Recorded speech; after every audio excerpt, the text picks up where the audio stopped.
এখনকার পাঠ চিরমায়া, কবি নীরেন্দ্রনাথ চক্রবর্তী। বাহিরে দেখি না, শুধু স্থির জানি ভিতরে কোথাও চৌকাঠে পা রেখে তুমি দাঁড়িয়ে রয়েছ চিরমায়া।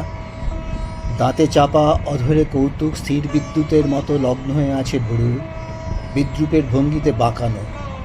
জলে কোমল আগুন সিথি ও ললাটে, স্থির সরসের মতো দুই চোখে চক্ষু রেখে জগৎ সংসার অকস্মাৎ তার কার্যকারণের সূত্রে গাঁথা মাল্যখানিকে ঘোরাতে ভুলে যায়। বাহিরে দেখি না, কিন্তু ভিতরে এখনো ওই মূর্তি জাগিয়ে রেখেছ চিরমায়া। বুঝি না কি মন্ত্রে তুমি জয়ে বিপর্যয়ে লগ্ন আজও রয়েছ হৃদয়ে। কি রয়েছে ওই চোখে, অধরে অথবা ওই যুগ্ম ভুরুতে তোমার?